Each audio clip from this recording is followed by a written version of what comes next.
بنگلہ دیش کے عوام شیخ حسینہ کے دور کو یاد کر کے کیوں پچھتائیں گے؟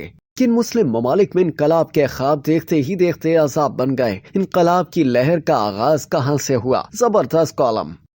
بنگلہ دیش میں حسینہ واجد کے آمرانہ دور حکومت کے خاتمے کے بعد وہاں کے عوام اس تبدیلی کو انقلاب تصور کر کے جشن منا رہے ہیں، لیکن کیا اس سے بنگلہ دیش میں کوئی مثبت تبدیلی آئے گی یا پھر مستقبل میں بنگلہ دیش کے عوام ملک کو ایشین ٹائیگر بنانے والی شیخ حسینہ واجد کو یاد کر کے پچھتائیں گے؟ کالم نگار محمد بلال غوری نے بنگلہ دیش کے بدلتے حالات پر اپنا تجزیہ پیش کرتے ہوئے بہت سارے مسلمان ممالک میں آنے والی تبدیلی کی مثالیں پیش کی کہ کس طرح وہاں بھی انقلاب کے خواب دیکھے گئے جو دیکھتے ہی دیکھتے عذاب بن گئے۔ ایران میں انقلاب آیا تو یاران نکتہ داں نے گرہ لگائی کہ یہ سماج کسی خمینی کا منتظر ہے۔ طالبان نے کابل فتح کیا، صدر اشرف غنی بھاگنے پر مجبور ہوئے تو ہمارے ہاں جشن طرب برپا ہوا، خوشیاں منائی گئیں کہ اب افغانستان بھی گویا ہماری راجدھانی کا حصہ بن گیا۔ اب بنگلہ دیش میں مشتعل مظاہرین کے ہجوم نے وزیر اعظم شیخ حسینہ واجد کو اقتدار چھوڑ کر فرار ہونے پر مجبور کیا ہے، تو اسے جمہوریت کی عظیم الشان کامیابی کے طور پر پیش کیا جا رہا ہے۔ یہ انقلاب تو ابھی طفل مکتب ہے، اس لیے کچھ کہنا قبل از وقت ہوگا۔ کالم نگار نے لکھا کہ انقلاب کے وہ خواب جو دیکھتے ہی دیکھتے عذاب ہو گئے، کیوں نہ ان سے سبق سیکھنے کی کوشش کی جائے۔ انقلاب ایران کو چھوڑیں،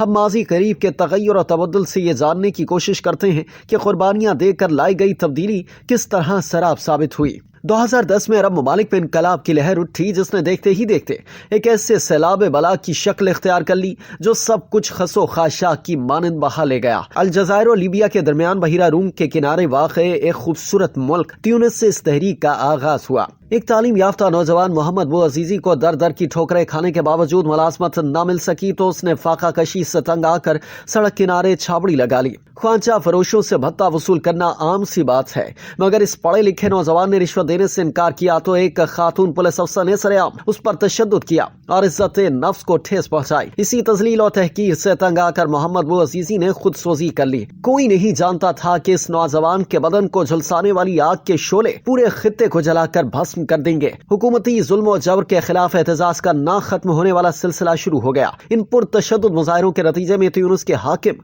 زین العابدین بن علی کا 30 سالہ دور اقتدار انجام کو پہنچا اور اس سے ملک سے فرار ہو کر سعودی عرب میں پناہ لینا پڑی۔ الجزائر، اردن اور عمان کی حکومتوں نے حالات کی نزاکت کا بروقت ادراک کرتے ہوئے اصلاحات کا اعلان کر دیا، مگر تبدیلی کی اس لہر نے طوفان کی شکل اختیار کر لی۔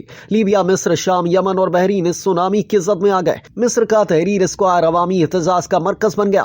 ڈکٹیٹر حسینی مبارک جو 30 سال سے بلا شرکت غیر حکومت کر رہے تھے، ان کا تختہ الٹ گیا۔ بیرون ملک فرار ہونے کا موقع نہ مل پایا اور ٹرائل کے بعد انہیں عمر قید کی سزا سنائی گئی۔ لیبیا کے فرمانروا معمر القذافی 42 سال سے حکومت کر رہے تھے اور کبھی کسی نے انہیں چیلنج کرنے کی ہمت نہیں کی تھی، مگر انقلاب کی یہ لہر ٹریپولی پہنچی تو آہنی ہاتھوں سے حکومت کرنے والے کرنل قذافی ملک چھوڑ کر برکینا فاسو میں پناہ لینے کا فیصلہ کرنے پر غور کرنے لگے۔ اس دوران باغیوں نے انہیں دبوچ لیا اور بدترین تشدد کے بعد موت کے گھاٹ اتار دیا۔ یمن کے صدر علی عبداللہ صالح جو گزشتہ 22 برس سے عنان اقتدار پر قابض تھے، انہیں احتجاجی مظاہروں کے بعد مستعفی ہونا پڑا۔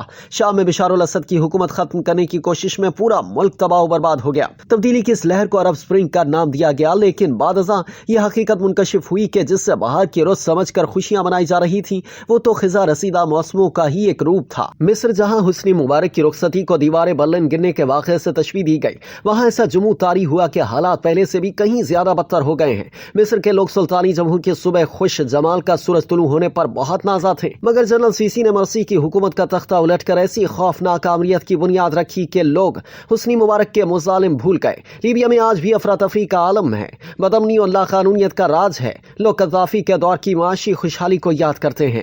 اب یہ بات بھی راز نہیں رہی کہ عرب بہار کی آڑ میں امریکی حکومت نے لیبیا کو عدم استحکام سے دوچار کیا۔ شام میں آج بھی خانہ جنگی ہے، پورا ملک ملبے کا ڈھیر بن چکا ہے۔ یمن میں اس قدر متحارب گروپ ایک دوسرے کے خلاف برسر پیکار ہیں کہ خود انہیں معلوم نہیں کہ وہ کس کے خلاف اور کیوں لڑ رہے ہیں۔ انارکی کے سبب معیشت کا ستیہ ناس ہو گیا، لوگ دو وقت کی روٹی کو ترس رہے ہیں۔